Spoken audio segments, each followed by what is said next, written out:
Hi and welcome to this Sunday afternoon vlog.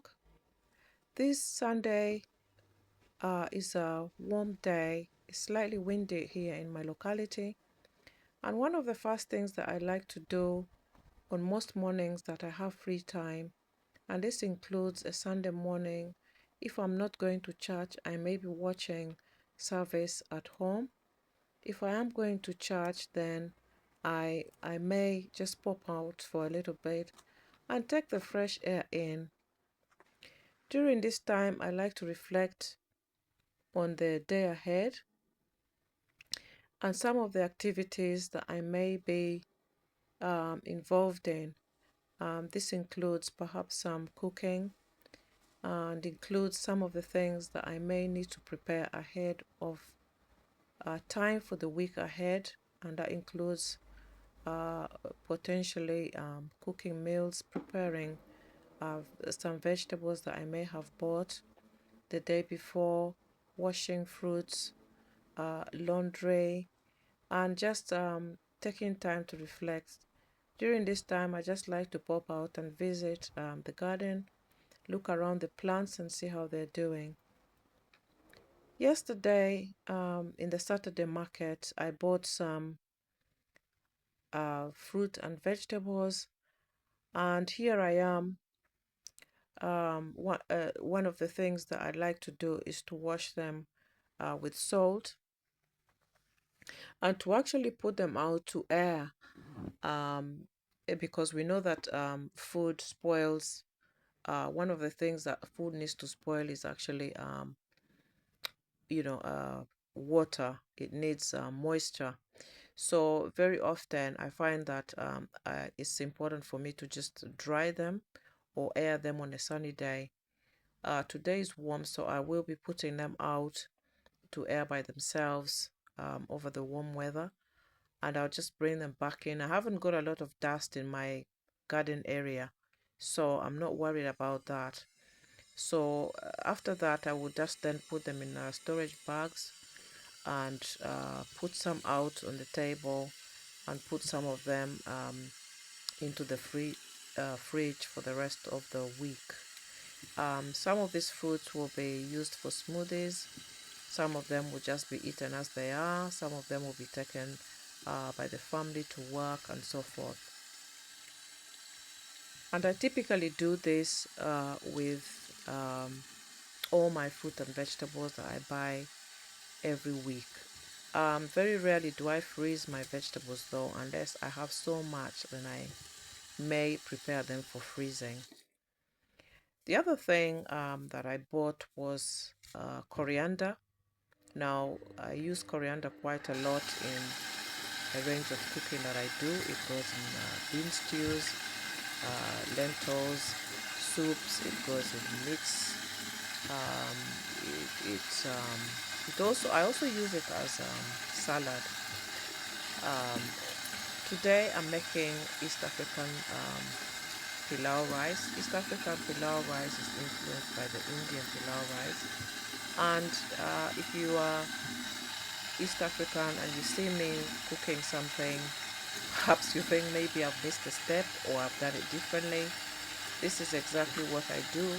And sometimes I may miss out the cumin seeds, of which I know cardamom seeds are part of the ingredients, but I do not like, or my family does not like cumin seeds. So if I've missed that, that is the reason why. Now, sometimes I do buy coriander and actually freeze them as well. Now here I have brought them out and I'm shaking the water off. So, so the rest of what I'm doing here is pretty much self-explanatory, is what I've already explained. And this is just another lovely way of getting myself out and enjoying the fresh air, preparing vegetables. What I set out to do next was to prepare some onions for my pilau. And ordinarily speaking, this is something that I would do in bulk anyway, and actually chop onions ahead of time garlic, and perhaps potatoes as well that I may use for the next few days ahead, that I may be cooking in the week for when it's really busy for the family. Now, I was just also pondering about how extremely busy it can be for working mothers that are here in the United Kingdom. And I was thinking about how I try to juggle being a special needs mother, working practically full time sometimes. I do flexible agency work, so I tend to be able to choose as and when I can work.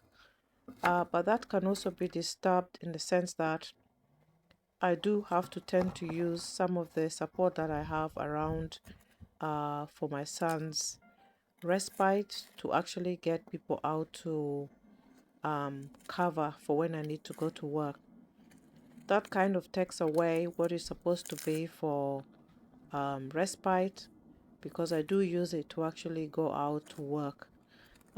Work is very important for me because I had to take time out for some number of years because of the special needs involved um, with my child. And that meant that I've had to take work and miss out on a career progression. But by God's grace, all things are made new for those who wait upon the Lord. So I'm perfectly fine with that. And by God's grace, I will and are catching up, even in the things that the Lord has laid on my heart to actually go on to do. If you're a special needs parent that is planning to come to the UK, or you're already in the UK and you have special needs child or young people that you're looking after, how do you actually juggle? Because for many, they've given up on actually taking up employment. And carers in the UK are in the group of those who have to take up roles that are perhaps a little bit, less of perhaps lesser pay, and perhaps are not up to what they're qualified for, because you find that women and those who take gaps in employment, uh, you know, do do have to start working their way up, or have to start from somewhere again after years. So that's another challenging part of being here in the United Kingdom. And then juggling the care of the special needs people. Generally speaking, most special needs schools or do not have care for those with special needs in their school settings. However, even where there is support or after school club for those parents who perhaps need to go to work, you find that once the young person is over 13, those kind of clubs are kind of much more difficult to access, and then childminders may also opt not to look after those with special needs because perhaps they themselves feel like as though they haven't got the space or one-to-one for them. So those with special needs do tend to um, lag behind, or be somehow left behind. Should I say that there's a gap for um, the care of children and young people with special needs after school club? Having said that, that's just something that I wanted to put out there. Um, those of you who are already in the UK are aware and know about it anyway. If you're new here to this channel, my name is Jacqueline, and I vlog about my experiences as a mother to grown up young men, should I say, I do not physically do everything for all of them. They are grown, and though my older two are both over 24 and they're working now, but the younger two are still in school, and there's a main special needs there. So that is that, and I talk about other interests, my interest in immigration and life in the UK as an immigrant. So yeah, you're welcome here, and anything else in between, that might be of interest, perhaps about uh, immigrating to UK, and perhaps planning to immigrate back to Africa for those of us who want to make a life back in our homes one day. And we are here. I do talk about some aspects to do with that as well. In one of my videos, I do share how I'm actually working on my homestead by God's grace, and some other projects. Now, here I'm, of course, preparing the tomatoes and coriander for my salad, which is also known as the Kachumbari in East Africa, which consists of tomatoes, onions, lemon, salt. One can add lettuce if they want to. It's not really the main ingredient for kachumbari. I wouldn't have thought anyway. Somebody could correct me if they like. And here I'm just squeezing out the onions and trying to get out the fluid that actually lingers in the mouth when you eat the onions and makes the mouth smell more of onions. So that's a trick, or a tip, not a trick, a tip that you could use when preparing salads that have a lot of onions in them as well. Now, pilau rice is a dish that likes a lot of onions, and the process in cooking pilau um, is that the onions have to be cooked right down to golden brown. And I'm also going to be using garlic, which you'll see later, which comes into the dish a little bit late. I mean, the onions a little bit later once they're heading into being golden brown. And yeah, so here we are, um, washing the goat meat that I bought. Now, we fancied some goat meat because I hadn't bought it for some time. So this here is a kilo of goat meat. And for pilau rice, you can use any kind of meat that you like: chicken, beef, um, anything at all, any kind of meat. You could even use fish. However, the fish would have to be uh, added a little later in the dish, because of course fish cooks a lot faster.